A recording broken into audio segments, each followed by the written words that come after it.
माऊली महावैष्णव संत श्रेष्ठ जगद्गुरु तुकोबाराय महाराज आणि आपल्या या अलौकिक आणि असामान्य घाटाच्या आधारावर दास्य करी दासाचे कोणी न साधो करायचे. जीवनामध्ये दास्यत्व ही सर्वात कनिष्ठ अवस्था. कोणाच्या वाटणीला दास्यत्व येऊ नये. दास्यत्व शब्दाचा अर्थ संपूर्ण जीवन त्याला विकल्यासारखं, वेट बिगारी सारखं.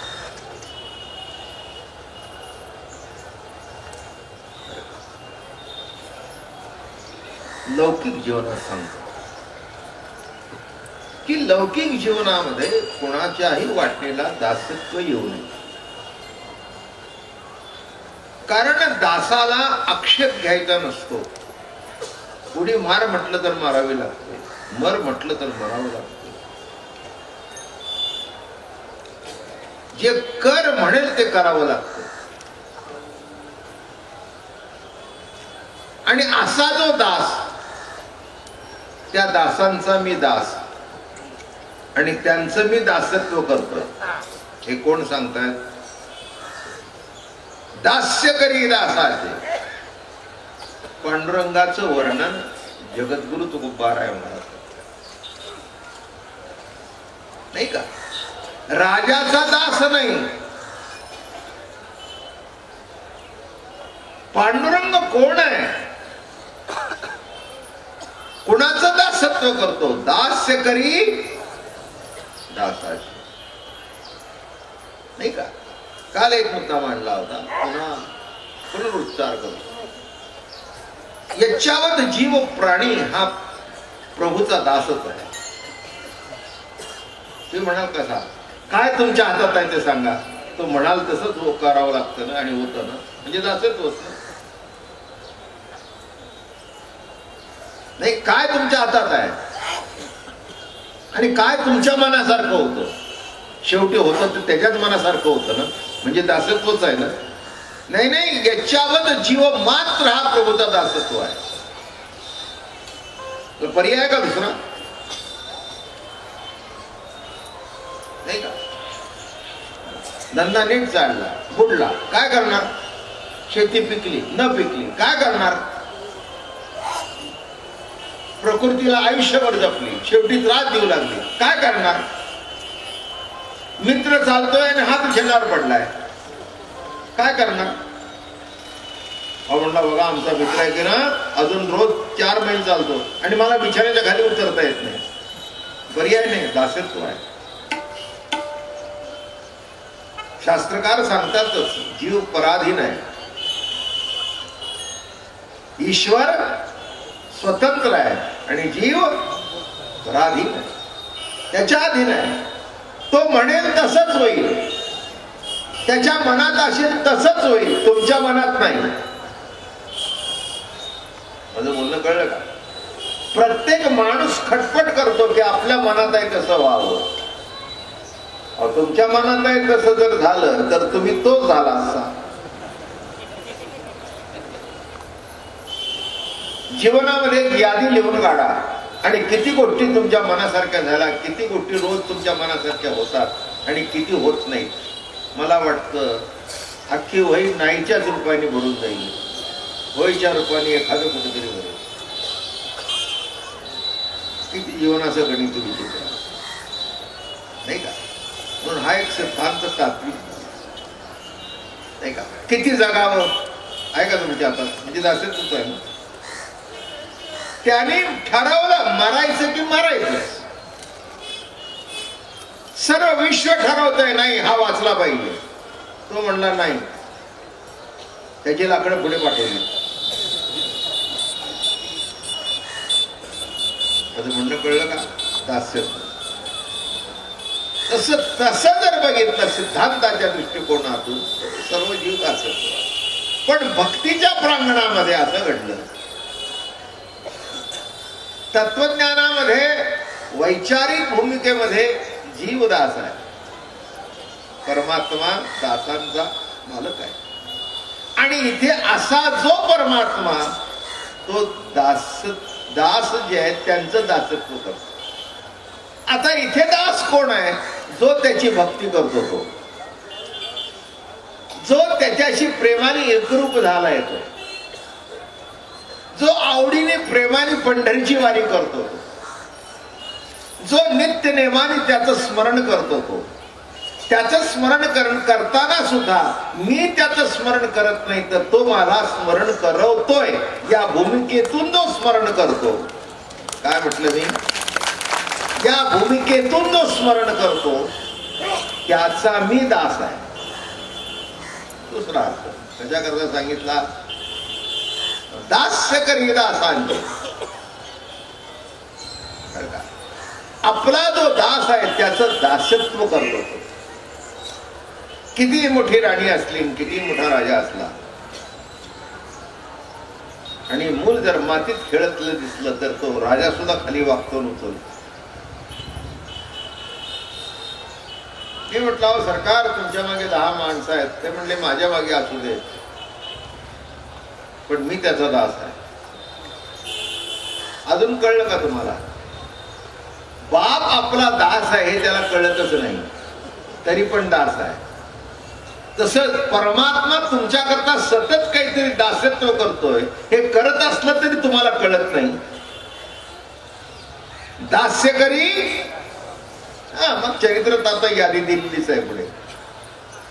दास्य करी दासाचे उणे न साहे तयाचे.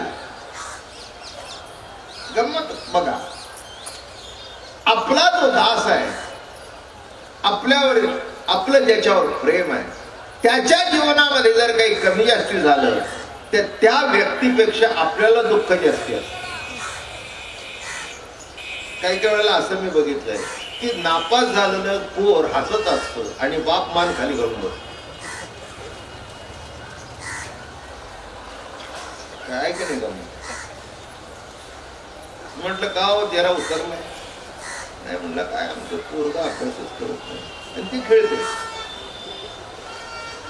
त्याला विचारलं, अरे तुझा बाप तुझ्या करता रडत होता? म्हणणार रडाय की त्याला सवयच आहे म्हणणार.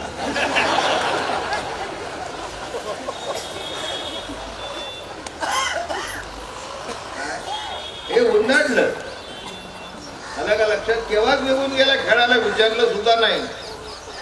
बाप म्हणला अरे मार्क कमी पडले. कमी पडले म्हणून काय झालं? काय कुणाला तरी जास्ती पडायचे आणि कुणाला तरी कमी पडायचे.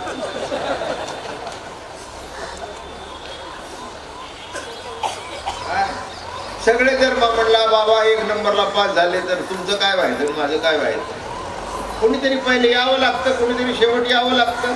असे दास. कळलं? काय आयुष्यभर अभ्यास करायचा, परीक्षे वेळेला मलेरिया व्हायचा. अहो गेलं वर्ष फुकट म्हणला, वर्षभर अभ्यास केला आणि गेलं फुकट. दासत्व. दासत्व कोणाच्या हातात काही नाही. माणसं म्हणतात मी करीन ते होईल. हे बघ होतंय तिथपर्यंत म्हण. ही बाई म्हणते ना माझ्या हातून कधीच स्वयंपाक बिघडला नाही, लिहून ठेव त्या दिवशी नक्की बिघडेल.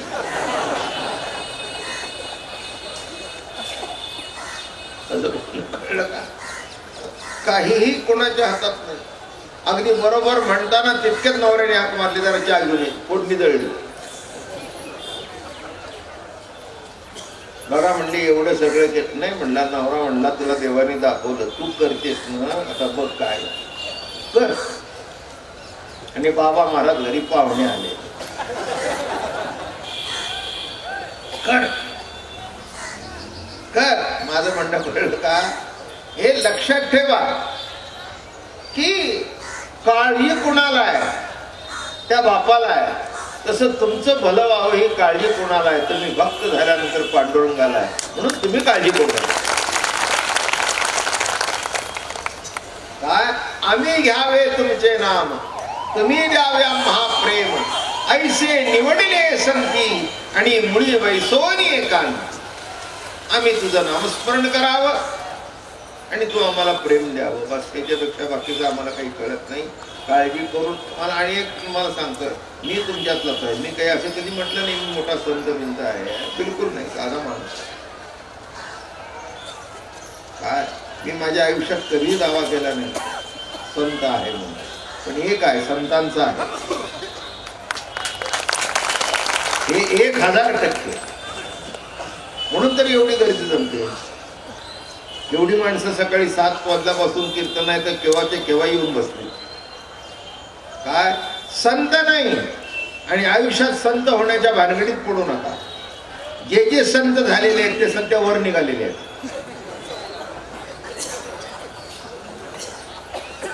आणि जे जे संतांचे होऊन राहिलेले आहेत ते 750 वर्ष टिकून आहेत.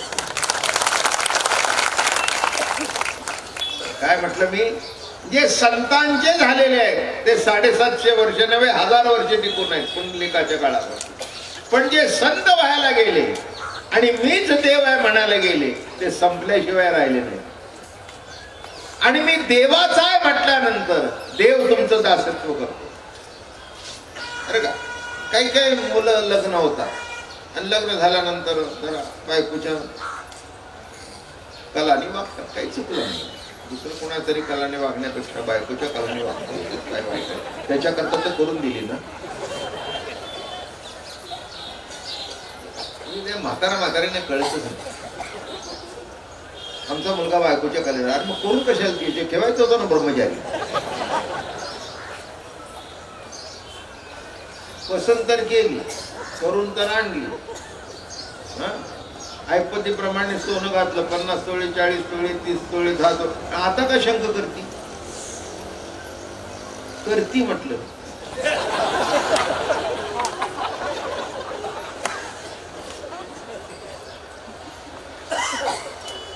आमच्या सातारा भागातली एक 3rd लेवलची विनोद आहे.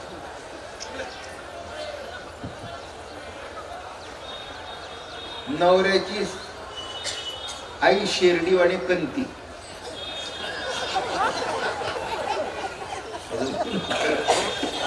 म्हणजे तिचं किती जरी केलं तरी तिला बरंच वाटत नाही चुलीचं. अरे मग करून कशाला आणली? माझं बोलणं कळलं का? करून कशाला आणली नीट लक्षात घ्या.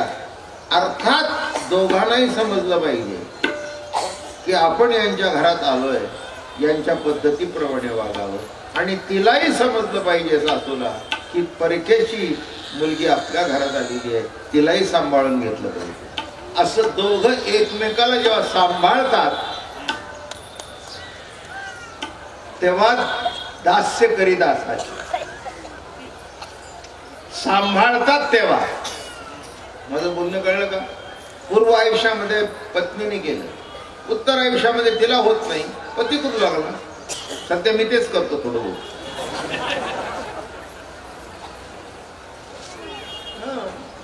पर्याय नाही. जरी माझ्या मागे 10 लाख समाज असला, लाखोनी प्रेम करतो, तरी आईसाहेबाला रात्रीचं उठलं नाही, कोण जवळ नसेल तर मला उठावं लागतं, घेऊन जावं लागतं. त्याचं कारण काय? आयुष्यभर जर तिने सेवा केली आहे तर तिचंही दासत्व करायलाच पाहिजे. मी माझं जीवन सांगत नाही, सर्वांचं सांगतोय. आयुष्यभर जर श्वास देतोय, जीवन देतोय, हात दिले, पाय दिले, नाक दिले, भूक दिली, सगळं दिलं, एवढं दासत्व करतोय, मग त्याचं दासत्व करायला नको? दास्य करी दासाचे. माझं बोलणं कळलं का? नाही का? माणसं म्हणतात बायकोच्या अधीन आहे. कोणाच्या तरी बाईच्या अधीन असण्यापेक्षा बायकोच्या अधीन असणं काही वाईट नाही. माणसं सगळी संगतीत चुकीची लावतात म्हणून यांचे संसार सुखाचे होतात. You should always be open minded. माझं म्हणणं कळलं का? मन असं मोठं असावं. आणि एक लक्षात ठेवा, त्यांच्या मागे लागून असं करा ना असं करा म्हणून असे किती वर्ष काय अजरामर आहेत काय? तुमच्या नंतर 40 वर्ष ते राहायचे, तुम्ही अजून 20-25 वर्षात आहे. वैकुंठावनी आला नाही गेला. मी अभंग सांगतोय, दास्य करी दासा. नाही का? मग एक जर पती जर आपल्या पत्नीचं दासत्व करत असेल, तो पुढच्या कीर्तनात न येता मला सांगशील, तुम्ही सांगितलं ते करत असतो. त्याच्यातलंच आहे जवळ जवळ. म्हणजे तसं काय काय सगळ्यांना बरं वाटलं, सगळे त्यातलेच आहेत, पण याला बोलल्यावर बरं. अहो हे बघा, मी जोवी पछाड केव्हा करीन हे तुम्ही कोणाला हसायला जाऊ नका. तुम्ही हसलं की तुमच्यावर गदा आलीच.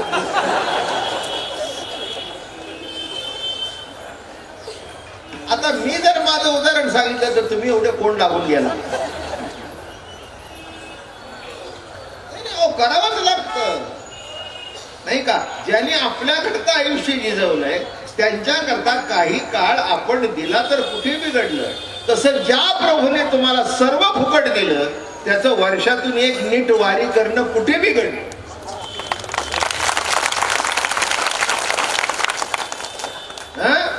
दिवसातून एकदा हरिपाठ म्हणणं कुठे बिघडलं. काय वेळ वाया गेला.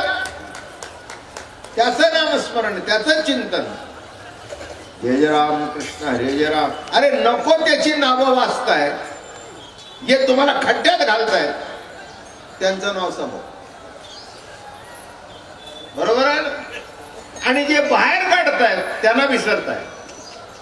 मग त्या प्रभूचं नाम म्हणून कोणीही तक्रार करू नका की नवरा बायकोचा ऐकतो का, बायको नवऱ्याचं नव्हे. ऐकलंच पाहिजे एकमेकांनी, तर तुमचा संसार सुखाचा होणार आहे, नाही तर होणार नाही. याचा अर्थ आईला डावललं पाहिजे, बापाला डावललं पाहिजे असं बिलकुल नाही. त्यांना तर डावलूच नाही. कळलं का तुम्हाला.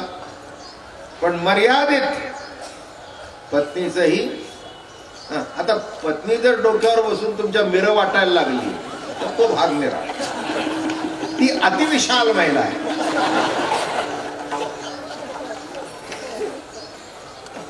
म्हणजे हे पुढचं सांगितलं जे तुम्हाला अजून कळत नसतं मी पुढे काय काय सांगतो. नाही हा कौतुकाचा भाग सांगितला. पण आता तीच तुमच्या डोक्याचा, तुमचा डोकं हे पाटा आणि तिचा हात हा वरवटा. आणि वाटते काय, साखर नाही मिर. आता मिऱ्याची पूड वाटता वाटता जर तुमच्या डोळ्यात गेली तर तुमचं काय होईल. जिरं. जिरं म्हणजे जिरली.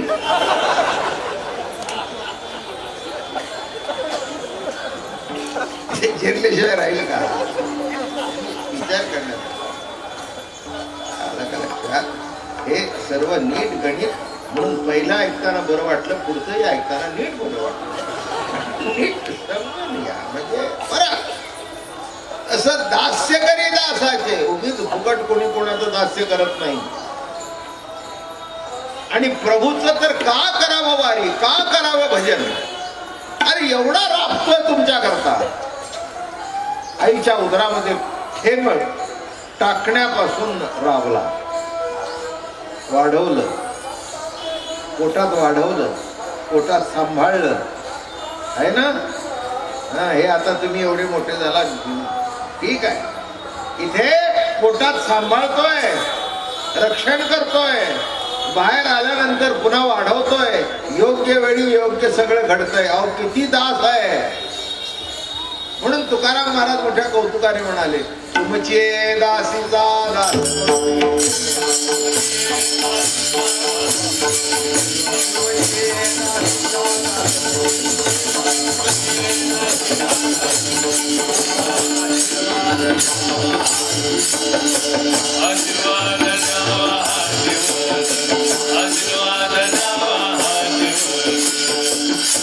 तुमचे दासीचा दास करून ठेवा. महाराज त्याच्यापेक्षा पुढे गेले. दास्य करी दासाचे, त्याचा दास करा.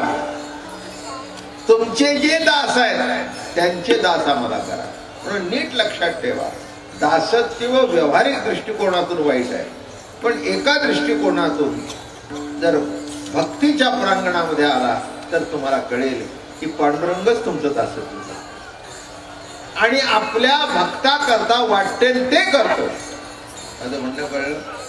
काय केलं नाही, नाही काय करत नाही, तुम्हाला बघायला फुरसत नाही म्हणून वाटतं. पण बघायला गेल्यानंतर कळेल की काय दास करी दासाचे, कोणे नासा आहे तयाचे. महाराज पुढच्या चरणात म्हणतायत, वाढिले ठाईचे भाणे टाकून या झाले. जेवण जर वाढलं असेल आणि भक्तांनी जर हाक मारली तर ताट बाजूला सारतो निघून जातो. माझं म्हणणं कळलं का? काय घरात हे सगळं घरात बघावं लागतं तेव्हा कळतं, त्याच्याशिवाय कळत नाही. नाही का? बाई जेवायला बसलेली आहे आणि जेवायला बसल्यानंतर पुढे असं घडलं की मुलाने हाक मारली. हाक मारल्याबरोबर अगाय गाय गाय घेऊन टाकून पळत. नवरा म्हणला अगं पळतेस खाऊ म्हणली, तो ओरडतोय नाही पळतोय, त्याच्या हाकेला नाही दाबायचं तर कोणाच्या. नाही कळलं? तसं भक्ताच्या हाकेला नाही दाबायचं तर कोणाच्या. माझा मुलगा जर मला हाक मारतोय, तसं माझा भक्त जर मला हाक मारतोय तर ताट बाजूला सारून धावतो. कळलं का? पुराणामध्ये मोठं उदाहरण आहे. देव जेवायला बसले होते आणि तितक्यात ते हत्तीचा पाय मगरीने पकडला.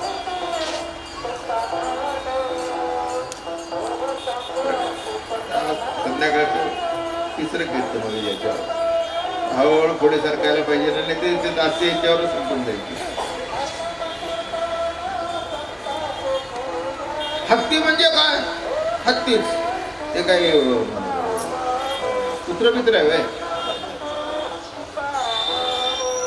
वाघ सुद्धा त्याला घाबरतो, सिंह सुद्धा त्याला घाबरतो. हत्ती म्हणजे हत्ती. पण पुन्हा तो एकटा नव्हता, विथ फॅमिली होता. म्हणजे काय दादा आहे हा मोठा कळप, 100-200 बायकाही भरपूर. त्याला काही गव्हर्नमेंटचा कायदे लागू नव्हता. एक लग्न झाल्यानंतर हा कायदा त्याला लागू नसल्या कारणाने त्याच्या मागे हत्तींचा कळपच्या कळप होता. आणि हा सुद्धा हत्ती काही साधा होता का? दात पाडलेला हत्ती नव्हता. असे सुळे बाहेर पडलेले ऐरावता सारखा मजबूत पैलवान. काय पण शेवटी दास. कळलं? त्याला असं म्हटलं माझ्या मागे एवढे आहेत, कोण काय मला करतो. पाणी प्यायला गेला. आता माहितीच आहे तुम्हाला, पण आता सांगायला पाहिजे ना, मला तरी वेळ भरून कसा काढायचा.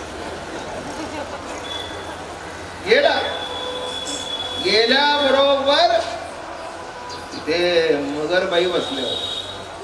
तिथे कोणी मगरना आडनावाचे असेल तर तुमच्याकडे तुम्ही तर वाईट वाटून घेऊन येतं, नाहीतरी एखादी मगर माझ्या अंगावर येईल आणि मगऱ्या तिच्या मागे लावायच्या.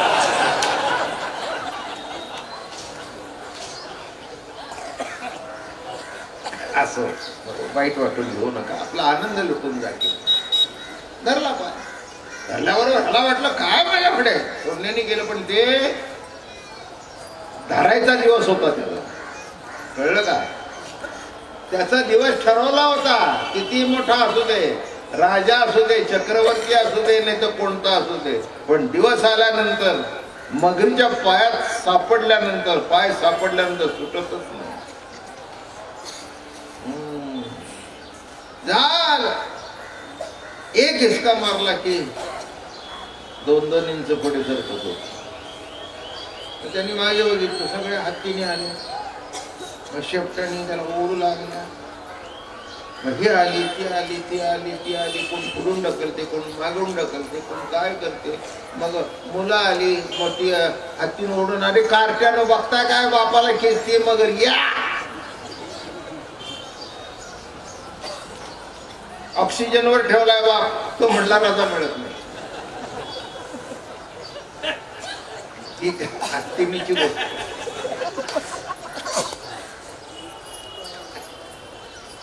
रजा मिळत आता कसं काय अवघड होत. अंतकाळी मी परदेशी, अंतकाळी मी परदेशी, कोणी तुमच्या उपयोग करू शकत नाही. एकदा अंतकाळ जवळ आल्यानंतर कोणी असू सगळ्या बायका आल्या, पोरं आली, नातवंड आली, पतवंड झाली होती, मोठा हत्ती.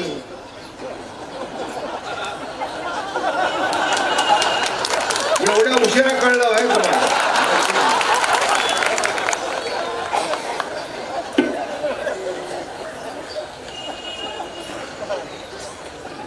पतवंड नाही करतात काय. अवघड आहे हो, अवघड आहे. मला अनुभव सांगतो माझा हार्ट अटॅक आल्यानंतर कोण उपयोगी आहे. सगळे आले दाबत, पण त्यांनी नीट केलं म्हणून. बहिणाबाई होत्या आमच्या घरात, संत बहिणाबाई आहेत.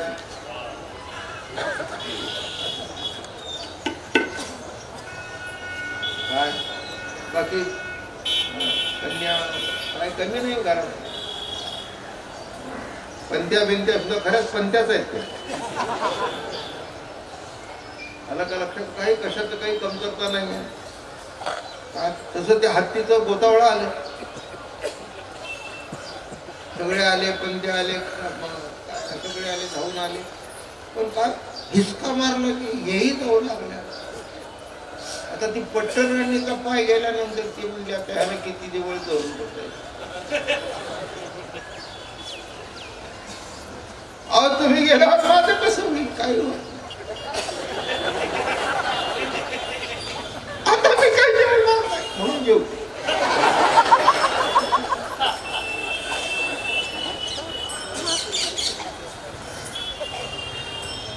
नाही तुम्ही जेवता हे चूक काढली नाही म्हणून. तुमचं जीवन शिल्लक आहे अजून. जेवायला नाटकं करू नये. भूक लागली आहे ना, एवढ्या वेळ रडून रडून थकला ना तुम्ही. रड आलं नाही तरी ओरडत होत. हे खेड्यापाड्यात नाटकं फार असतात. तुम्ही तर फडाफडा हाणून घ्यायचो दुसऱ्याला तरी हाणा. आता तुम्ही गेला ना माझं कसं होईल. आता काय व्हायचं. तू एक दिवस वर जायचं काय व्हायचं.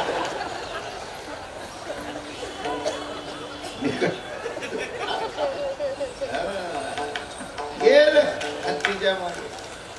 विशिष्ट मर्यादेपर्यंत सगळं गेलं. शेवटी जी पट्टराणी हत्ती नव्हती ती मागे सरली. सगळ्यांना सांगितलं त्याला एकट्यालाच जाऊ दे. कारण तिला कळलं आता लिडरशिप आपल्याकडे आली.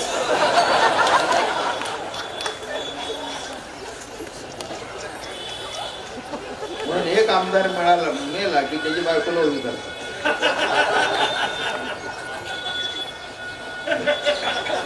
मला काय राजकारणातलं कळत नाही, पण वास्तव सांगितलं. बरोबर आहे ना.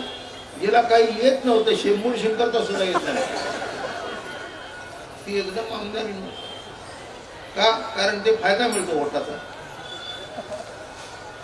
वोटाचा फायदा मिळतो. माझा पती तुमच्या सेवेत घेता.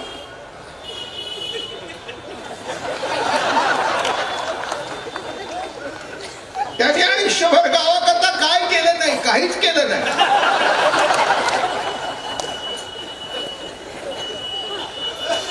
टाका तेव्हा हत्ती म्हणले सगळे मागे वळून बघतो. अरे म्हणले तुमच्यासारख्याच्या अंगावर जेव्हा वाघ शुभ धावून आले तेव्हा एकटा मी पुढे झालो. आता माझ्याकरता कोण नाही. आपटाक रे माता पिता बंधू भगिनी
असं करती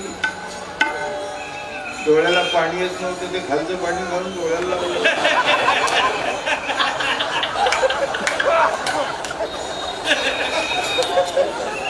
सोडले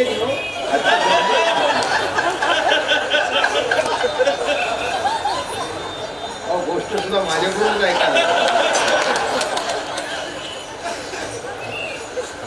सोडणीने पाणी बिणी लावलं त्याला हातीला ते तिकडे तोंड असतानाच केलं.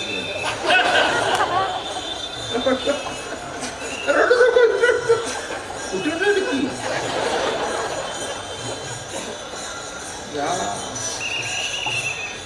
शेवटी मागे वळून बघितलं कोणी नाही.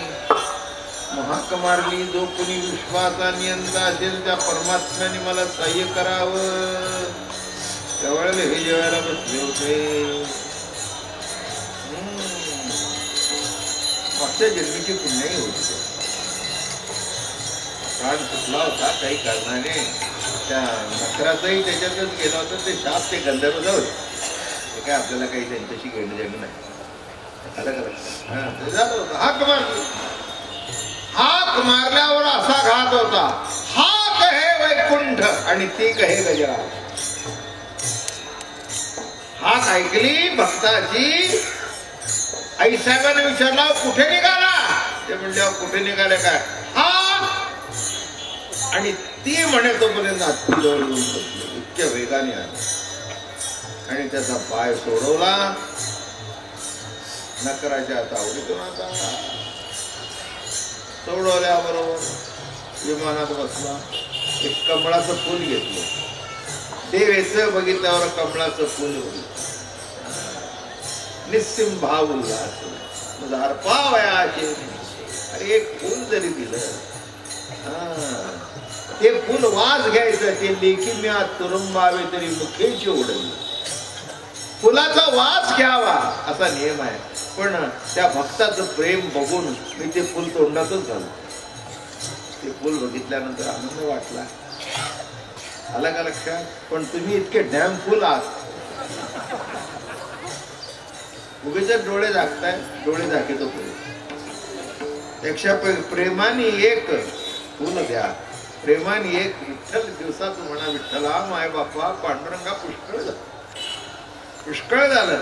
त्या हत्तीने तितक्या कळवळ्याने त्याला शेवटी कळलं माता पिता बंधू भगिनी कोणी नपोती निर्वाणी इष्टमित्र सज्जन सखे हे तव सुखाची मांडणी. इथपर्यंत सगळं नीट काय. जरा उलटी बाजू येऊ द्या. धंदा पाण्यात तुम्ही चांगले आहेत ना. जिथपर्यंत बायको म्हणते माझा नवरा लई हुशार आणि एकदा कचकच होऊ द्या. मी त्याला सांगत होते उगीच आहे ते घालू नका.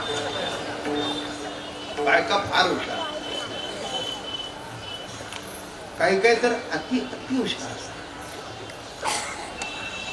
येईलच नाही त्याला. आहे ते फॅक्ट सांगतोय मी. इथे बसलेत ना फॅक्टचा अनुभव घेणार आहे. ही काही साधी गोष्ट नाही आहे. आणि ते जे दिल्यावर पाय सोडवलं. विमानातून निघाला. सगळे वाटले निघाले. मुकूनच म्हणायला तयारी. माझा नवरा केवढा मोठा त्याच्याकरता विमान आलं. कळलं का तुम्हाला. सगळे हत्तीने ढोल पेटवले.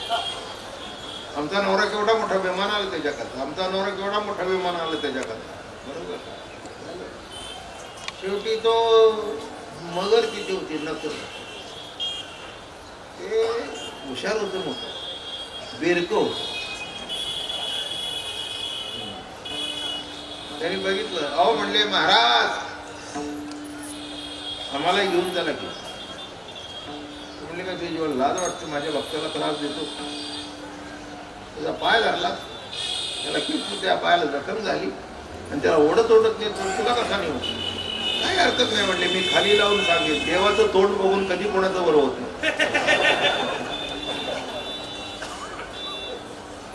देवाचं तोंड बघून असं म्हणतात की देवाचं तोंड बघितल्यानंतर बरं होतं, पण मी खाली लावून ही कथा सांगेन. तुझ्या त्या नारदाला काय कथा तुझी सांगायची सांगते, पण मीही सांगेन की याचं तोंड बघू नका, याचं तोंड बघितल्यानंतर काही करत नाही. ते म्हणले माझी आई तू येईन बस, नको ती कथा पसरवण्यापेक्षा आता कसा वटणीवर आला. नाही म्हणले तसं नाही आहे. नंतर सुद्धा हुशार होता. ते म्हणले माझा उद्धार झालाच पाहिजे, कारण तुझ्या भक्ताचे चरण मी पकडले. संत चरण रज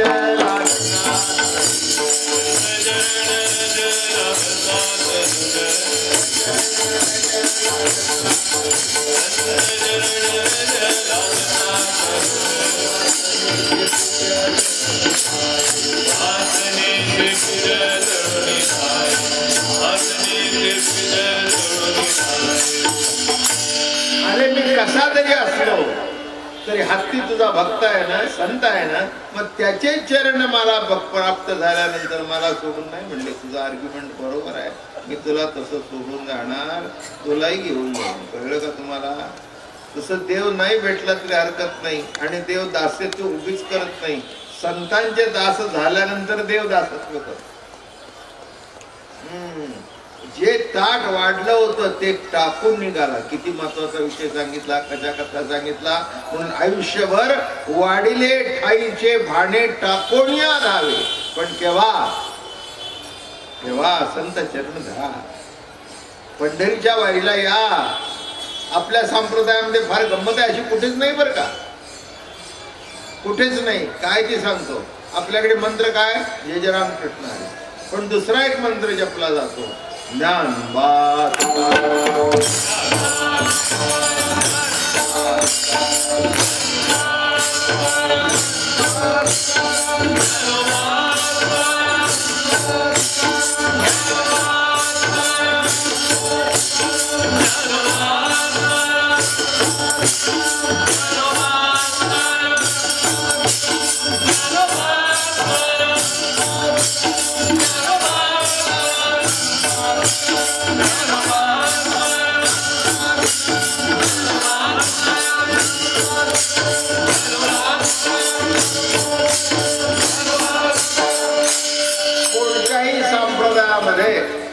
जप देवाचा आहे, संताचा नाही.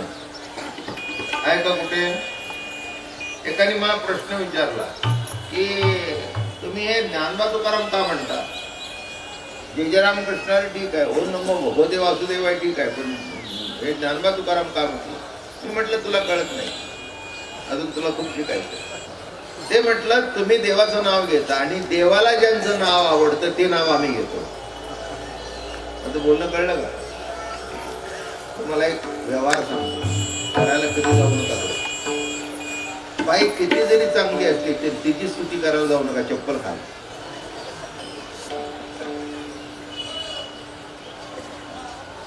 पण तुझ्या कडेवर जर मूल असेल ना, काय हो किती गोड मुलं, चहा प्यायला या ना.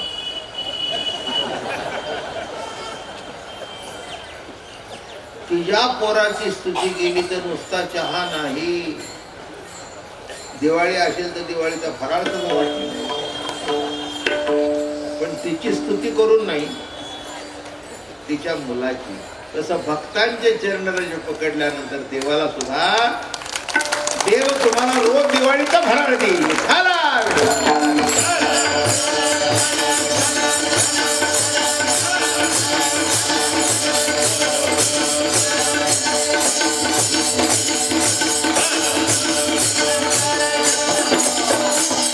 म्हणून जरा थोडस जर संताचे का नाम घेऊ नये, संताचं निवृत्ती ज्ञानदेव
वारकरी संप्रदायात एक कसं घडलं तेवढं सांगतो.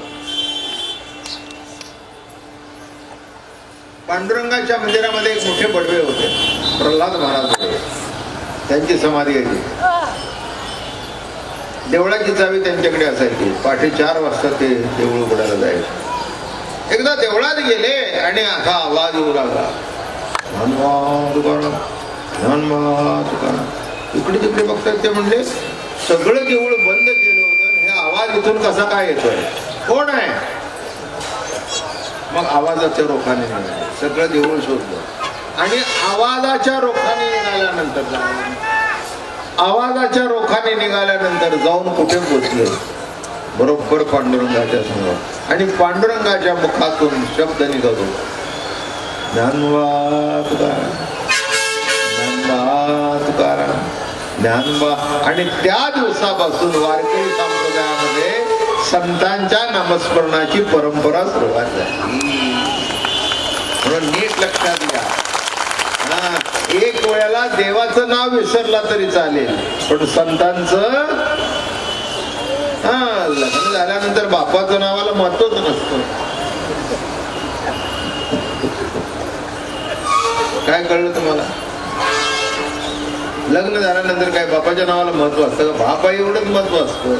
पण बँकेतून जर काही मिळायचं असेल तर नवऱ्याचंच नाव लिहायला पाहिजे. तसं विठू जर भेटायचं असेल तर संताचंच नाव सांगायला पाहिजे, दुसरं कोणाचं उपयोग नाही. संताचं नाव सांगितलं की तो खुश. काय हो भाई, तुमचा मुलगा काय गोड, काय गोड, माझ्यावर गेला.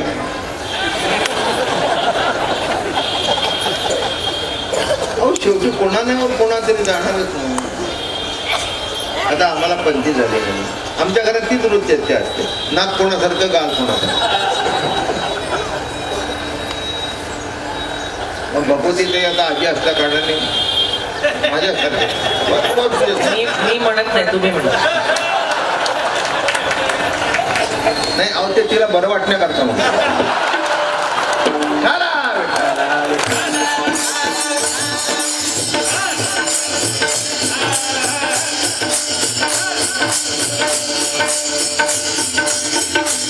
शेवटी मी तिचा बाप आहे.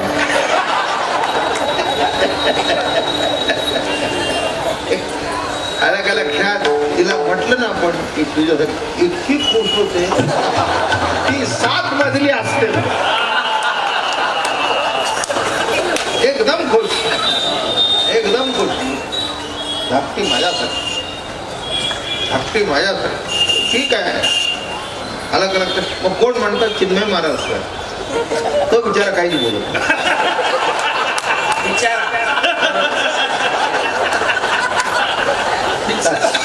नाही म्हणून म्हटलं मी.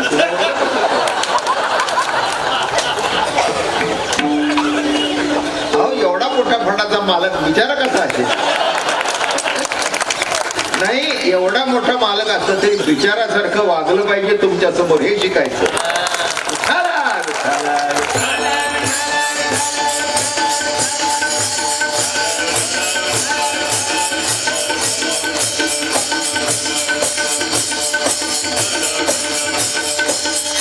सांगू का, जो अधिकारावर माणूस असतो ना त्याचा अधिकार कोणीच काढू शकत नाही, पण त्या माणसाने अधिकार आपला दाखवूच नाही, इथेच त्याचं मोठं. अरे बाबा महाराजांचं बाबा महाराज कोण काढून घेणार आहे? बरेच तयार आहेत काढून घ्यायला. अनेकांनी कीर्तनातून माझी खूप स्तुती केली,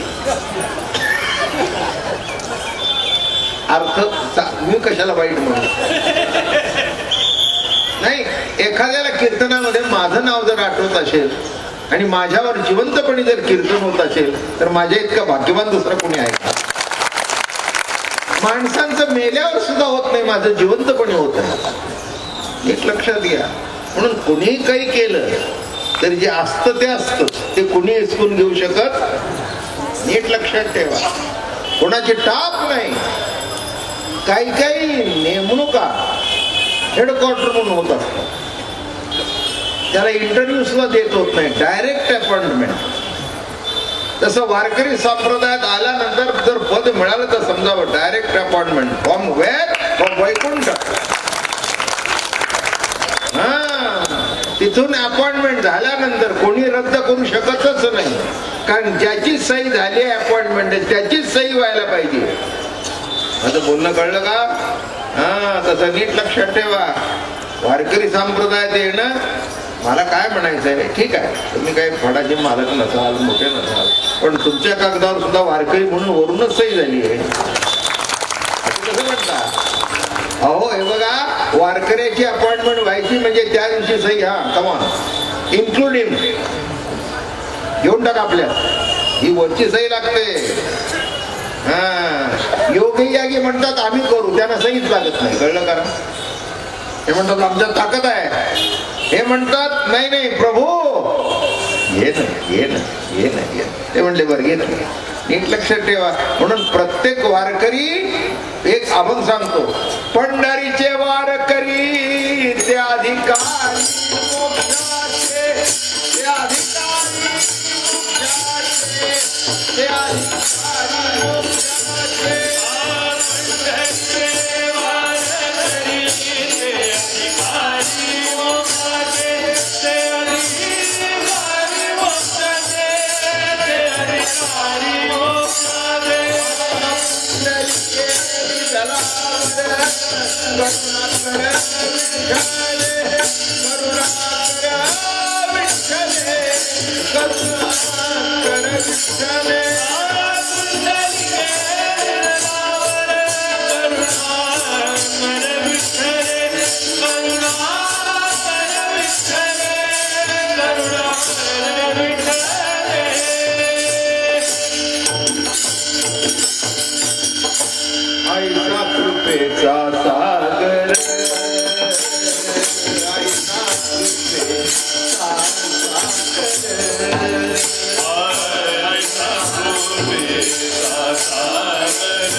तुमच्या कागदावर सही झालेली आहे म्हणून इथे आला, नाही तर कोण जातो पंढरपूरला?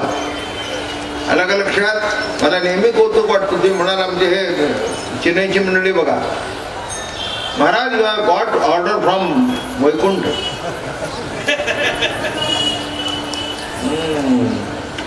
ही काही साधी गोष्ट नाही. ही चेन्नईची मंडळी आहोत, त्यांना काही कीर्तन कळतही नाही, पण बरं वाटतं म्हणून येतात. तुम्हाला कळतं म्हणून तरी येतात. कळलं का तुम्हाला? पण एक बरं आहे ना, काही कळत नाही हे कळून सुद्धा येत आहेत, म्हणजे केवढे मोठे आहेत याचाच अर्थ कळला का? ते येऊ नाही म्हणू शकत नाही, सही झाली आहे कागदावर. वैकुंठातून कागद निघालेले आहेत. 3-4 हजार माणसं आपली तिकडे वाढलेली आहेत. काही साधी गोष्ट आहे का? अलग लक्षात, ही साधी गोष्ट नाही आहे, इतकी साधी गोष्ट नाही. कोणी कुठे जाऊ शकत नाही. मी मोठेपणा करता सांगत असं नाही. आपल्या दिल्लीमध्ये अजून 2 बायका आहेत, एक जर्मन आणि एक ब्रिटन आहे, डर्बी आहे. आता कुठे डर्बी, ही डर्बीची घोडे नसतात तिथे, आणि त्याच्यावर जुगार खेळला जातो. हिला इतका जुगार पावला की ती पंढरीला आली,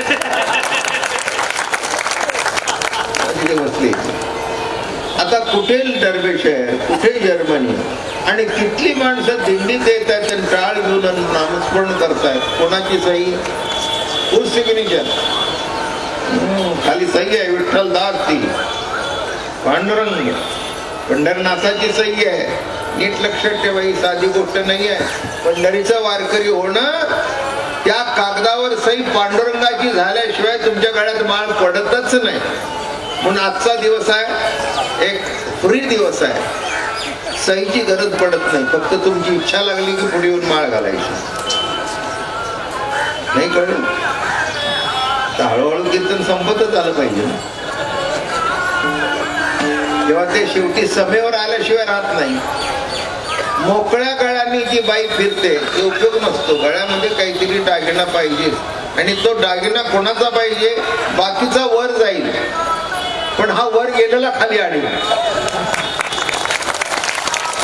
काळी पोत तिच्या गळ्यात आहे, तिचा वर तरी जाईल, पण हा वर गेलेला खाली येईल. आणि असे जे मंगळसूत्र आहे त्याचं नाव आहे तुळशीची माळ. ऐसा कृपेचा सागर विटे उभा कटिकर, आणि सर्वस्व उदार भक्ताला की प्रगटे. सर्वस्व उदार होऊन प्रगट झाला. कुठे कुठे प्रगट झाला? पंढरीमध्ये प्रगट झाला. हरी वैकुंठ आवनी. कुठे आला?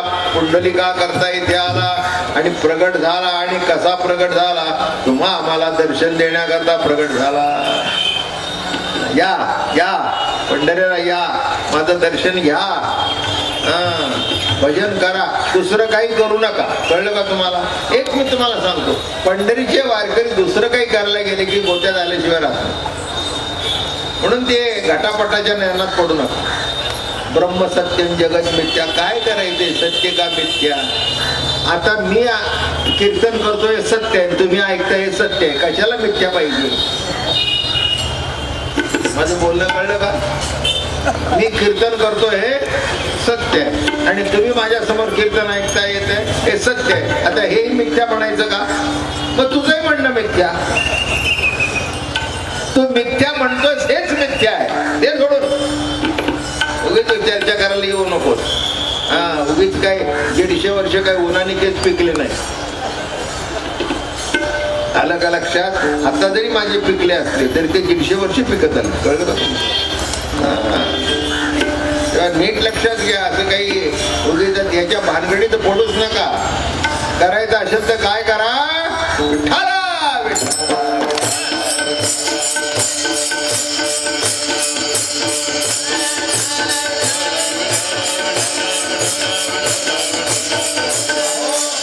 वेद मोठ्या गप्पा मारतो, ठीक आहे, पण शेवटी काय म्हणतो? वेदानंद बोलिला, अर्थ तुकाची साधिला, पण विठोबाची शरण गावे, निष्ठे नाम गावे. दुसरं काही करू नको. विठोबाला शरण जा, विठ्ठलाचं नाव घे. एवढं घेतल्यानंतर बाकी सगळा, एवढं घेतल्यानंतर म्हणायचं काही हरकत नाही. आजी संसार सुखड झाला गे, आजी संसार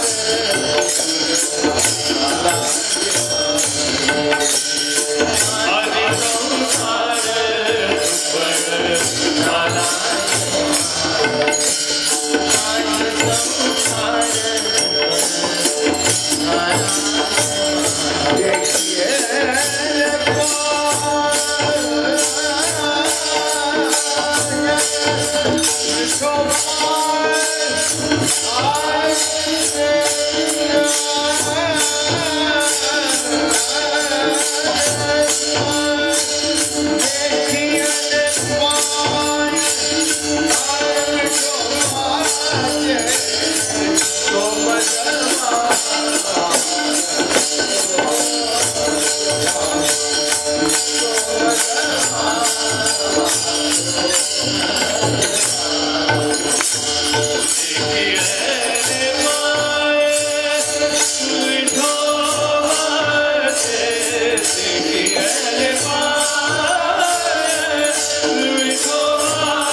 पुन्हा करता प्रकट झाला,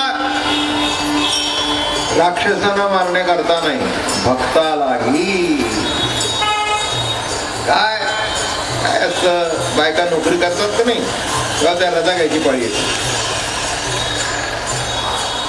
रजेची काही काही कारण असतात, का रजेला जातात, तर काय करावं, नाही घ्यावं तर पाहिजे. काय आमच्या नंदेच्या पोराचं लग्न, नाही जावं तर पाहिजे. काय आता शेवटी काय पण फुकट जातात तेव्हा काय नाही, तिथे नुसतं जाऊन उगेच त्याचे दुरापत काढत होते, ते भांडण करत. का रजा घेते, माझ्या भावाच्या खर्च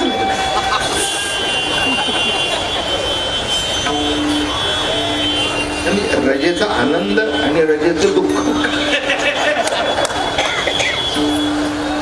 तस तुम्ही इथे आला, ती रजा वाया गेली नाही, सत्कारणी लागली. कळलं का तुम्हाला?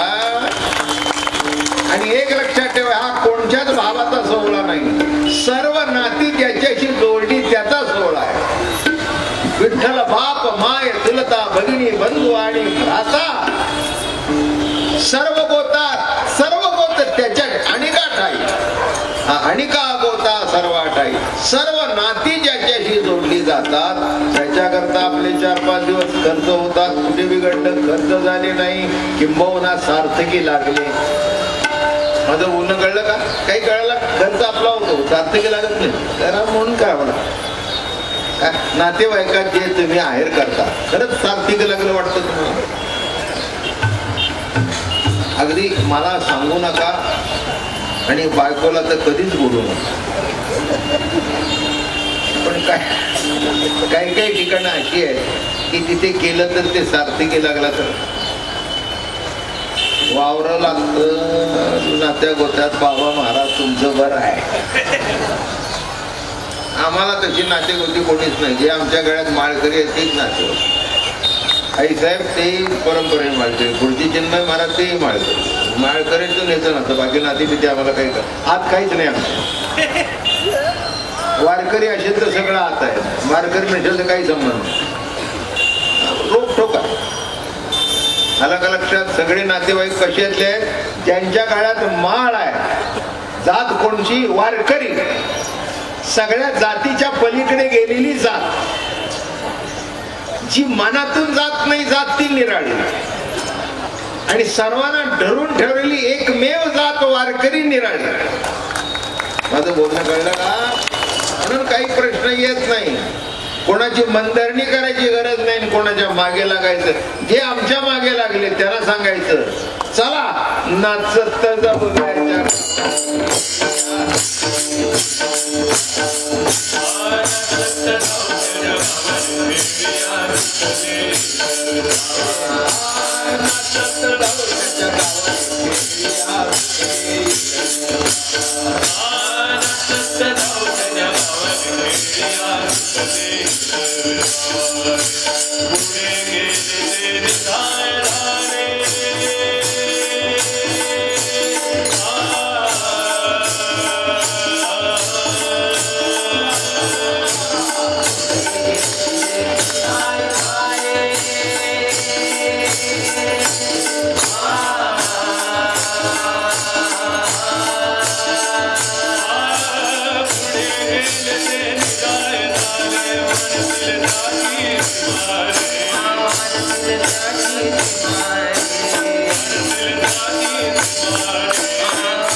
वाट पाहतो एवढे भाग्यवान आहे. म्हणून दास्यत्व करतो. दास्यत्व का करतो? दास्य करी दासाचे उणे न साहे दयाचे. वाजून घे. करेक्ट 7ला इथे आलो. टाइम चुकायचाच नाही. आला का लक्षात? टाइम ठरलेला आहे. टायमापेक्षा जास्ती करायचं नाही. आणि तुम्हाला काही जास्ती उपदेश करायचा काही गरज नाही. हा, जे परंपरेने वारीला यायचं पुन्हा म्हणू का वारीला या म्हणून नाही आला त्या दिवशी समजायचं.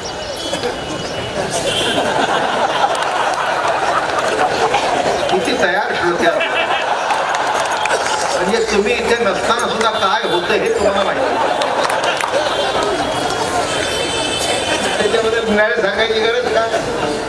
आलं का लक्षात? वारकरी म्हटल्यानंतर तो वारी दिसलाच पाहिजे तरच वारकरी, नाही दिसला तर आलं का लक्षात? म्हणून इथं प्रश्नच नाहीये. म्हणून तुमच्याकरता हे कीर्तन म्हणजे कौतुक आहे.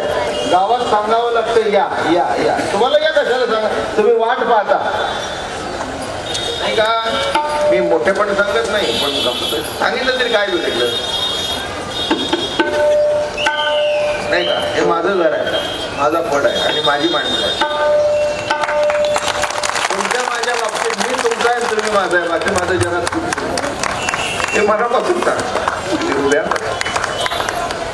माझ्या मनात जर असेल तर तुम्ही वारकरीच आहात.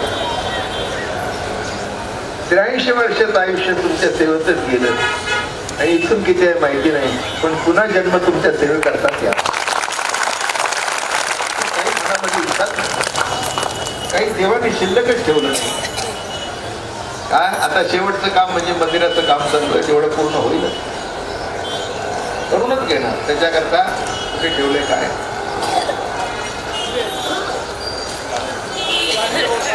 भौतिक पुस्तक दिसत आहे का?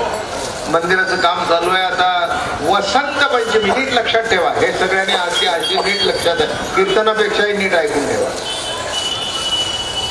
आम्ही नव्या मुंबईला राहायला आलो 4 वर्षापूर्वी आणि आता मोठ्या मंदिराचं काम चालू आहे. विठ्ठल रुक्मिणी अतिशय सुंदर मंदिर, जसं दुधीला आहे तसं. आणि त्या मंदिराची विठ्ठल रुक्मिणीची स्थापना वसंत पंचमीला होणार आहे. त्या दिवशी विठ्ठल रुक्मिणीचं लग्न लागलेलं आहे. काल रात्री सांगितलं की पळवून नेली रुक्मिणीला तो दिवस. म्हणून मुली पळवून न्यायचा दिवस जर असेल तुम्ही म्हणा बाबा महाराज तुमच्या जिभेला हाड आहे कारण कोणाचे आहे?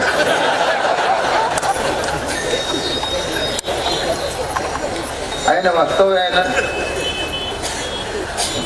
वसंत पंचमीला आणि तो लग्न सोहळा करणार आहे. मूर्तीची स्थापना झाल्यानंतर विठ्ठल रुक्मिणीचं लग्न स्थापने करता काशीचे शंकराचार्य श्री श्री चंद्रशेखर स्वामी येणार. पूर्ण झालंय, सगळं फिर झालं. ते येणार आहे. त्यांचं माझ्यावर प्रेम आहे म्हणून आवडीने प्रेमाने येणार आहे. लग्न लावण्याकरता वाहना उत्पात येणार आहे. 5 दिवस तिथून पुढे रुक्मिणी सरोवरावर त्यांची प्रवचन. आमची कीर्तन तर आहेच रोज. 5 वाजता रुक्मिणी सरोवर, सकाळी भजन झाल्यानंतर प्रवचन, दुपारी हरिपाठ झाल्यानंतर रुक्मिणी सरोवर आणि मग तिघापैकी कोणातरी एखादं. आणि 5 दिवस रुक्मिणी सरोवर झाल्यानंतर फळावरच्या जे काही प्रवचनकार आहेत त्यांची प्रवचन होत. असा हा कार्यक्रम आहे. सर्वांनी त्याला यावं. जानेवारी 21ला मिरवणूक, पांडुरंगाचं आगमन आणि 22ला महाराजांना तिथे या कथा म्हणायची. काल सांगितले प्राणप्रतिष्ठा माझ्याकडे नाही.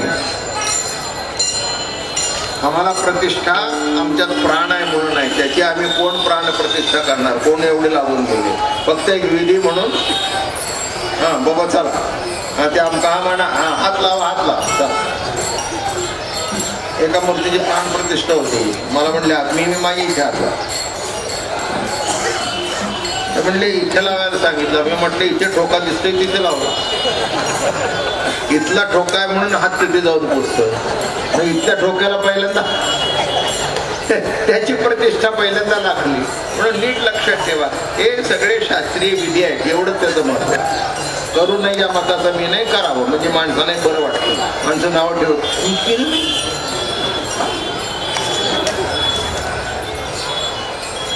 आता रजिस्टर लग्न लागलं तर आणि गांधर्व पूर्वी लागत होते. कसं हात घातलं शकुंतलाचं कोणतो दुष्यंत, बरोबर आहे ना? दुष्यंत आणि शकुंतलाचं जे लग्न लागलं होतं ते गांधर्व विवाह लागलं होतं. तिने हार घातला, याने हार घातला, पुढचा भरत जन्माला आला, त्याच्या नावाने भरत भूमी जन्माला आली. साधं सरळ गणित आहे. हे सगळे विधी आहेत. म्हणजे माणसानं बोलवायचं, टाळ्या वाजवा रे वाजवा, आता पुढे वाजवत बसा, वाजवा रे वाजवा, थाट थाट थाट थाट थाट थाट थाट थाट तोच जोरात वाजवतात, कारण त्याला दुसरं अटेंड करायचं. कळलं का? तसं रुक्मिणी पांडुरंगाचं लग्न आणि मग आणि शंकराचार्य येत आहेत, नाना उत्पाद येत आहेत आणि आपल्या भडातली मंडळी तुम्ही यावं. तत्पूर्वी डिसेंबरचा सप्ताह आहे बुधेवराला, 27 डिसेंबर ते 2 जानेवारी 26ला मुक्कामाला यावं आणि तिथे आवडीने प्रेमाने सप्ताह होईल. पण या सप्त्याला मात्र इथे बोर्ड लावलंय, सगळी माहिती इथे घ्या, नीट वाचा. मला याच्यावर सगळी माहिती मुद्दाम बोर्ड लावलेला आहे. जानेवारी 22ला स्थापना, 21ला मिरवणूक. आपण सर्वांनी यावं. 2 मजल्यापर्यंत काम झालेलं आहे. ज्यांना वाटत असेल आपण सहभागी घ्यावं, बिलकुल आग्रह नाही किंवा तुम्हाला मागत नाही, पण अनेक मंडळी म्हणतात आमचंही काहीतरी असावं म्हणून तिथे पावती पुस्तक ठेवलेलं आहे आणि पावती घेतल्याशिवाय कुणी कोणाला पैसे द्यायची गरज नाही. आणि छोटी पेटी द्यायची असेल तर देऊ नका. तुम्ही तर 5 आणि 10 घेऊन करायचे काय? किमान पावती जर पाहिजे असेल, तसे द्यायचे असेल तर त्यांच्याकडे द्या, ही जमा करा म्हणा, विश्वासाची मंडळी. किमान 500चा असेल तर पावती घ्या. किती पावत्या फाडा? प्रत्येक जण 10 रुपयाची पावती फाडा. 10 रुपये कशाला फाडा? काही त्याची आवश्यकता नाही. आज जवळजवळ 4 ते 5 कोटीचं काम झालंय. 5% देणगी आहे, बाकीचं सगळं कीर्तनाच्या मला पुढे मागायची गरज काय? हे सांगणं एवढ्या करताय कारण अनेकांनी इच्छा प्रकट करतात की आमचंही काहीतरी असावं. असा होता, दिलं नाही तरी होणार नाही असं नाही, होणार म्हणजे होणार, गॅरंटेड. गॅरंटेड. का होणार नाही? पांडुरंगाचं मंदिर का होणार नाही? तुमचं माझं घर होतं, मग मंदिर का होणार नाही? होणार. म्हणून जास्ती काही ज्याच्याबद्दल बोलतच नसतो. त्यांना ज्याचं पावती पुस्तक आहे ठेवलेलं आहे. दुपारी 4:30ला 5 ते 6 भगवद्गीतेचं प्रवचन आणि लगेच 6ला माझं कीर्तन. याच अभंगावर कंटिन्युएशन करू. आणि माळ घालायची असेल त्यांच्याकरता बसणार आहे. सकाळी उठल्यानंतर मनामध्ये देवाची संतांची मानस पूजा, मग मंत्र जपावा, जय जय राम कृष्ण हरी, जय जय राम कृष्ण हरी, ज्ञानेश्वरी, हरिपाठ, भजन, माऊस नाही, माशे नाही, दारू नाही, जुगार नाही, गुटखा नाही, परस्थिती कोणी माते समान, वर्षातून कार्तिकी वारी किंवा आषाढी वारी पंढरी, आळंदी आणि दुसरं ज्ञानेश्वर